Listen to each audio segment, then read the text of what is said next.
Most people try to fix their lives by changing habits, goals, or environments.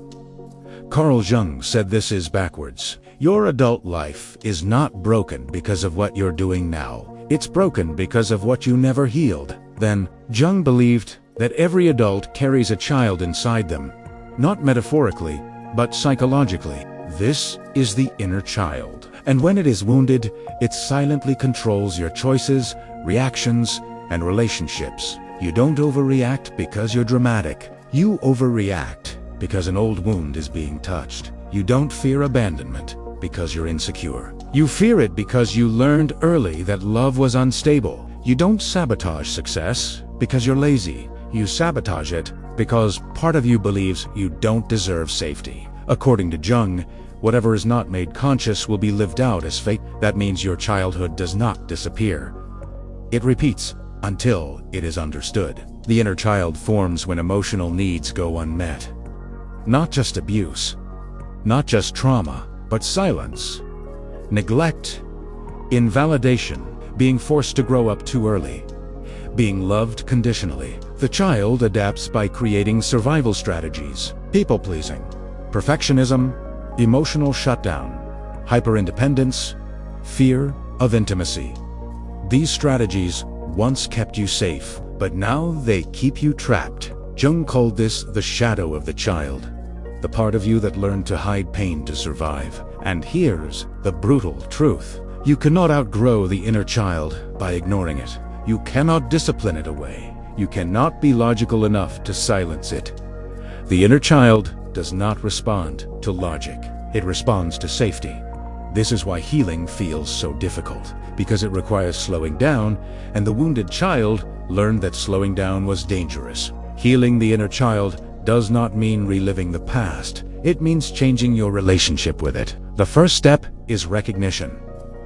Notice when your reactions feel bigger than the moment, when rejection feels devastating, when criticism feels like an attack, when closeness feels threatening. That is not your adult self reacting. That is the child. The second step is responsibility without blame. Jung was clear.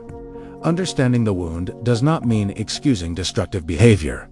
You are not guilty for being wounded, but you are responsible for healing. Blame keeps you stuck in the past. Responsibility gives you power in the present. The third step is reparenting. This is where real change begins. Ask yourself, what did I need that I never received? Safety, validation, structure, affection? Then you give it consciously. Boundaries where there were none. Compassion where there was criticism. Stability where there was chaos. This feels unnatural at first because the nervous system is addicted to familiarity, even when familiarity is pain. The fourth step is integration, not suppression. Jung warned against trying to fix the inner child. You don't heal by erasing the child. You heal by integrating it into a stronger adult self. The child brings creativity, curiosity, emotional truth. When healed, it becomes a source of vitality, not vulnerability. And here is the most important insight Jung gave. You cannot build a meaningful life while abandoning the part of you that first learned what pain feels like. The inner child is not your weakness. It is the origin of your sensitivity, depth, and humanity. But ignore it, it controls you from the shadows. Healed, it supports you from within. Your life does not change when you become tougher. It changes when you become whole.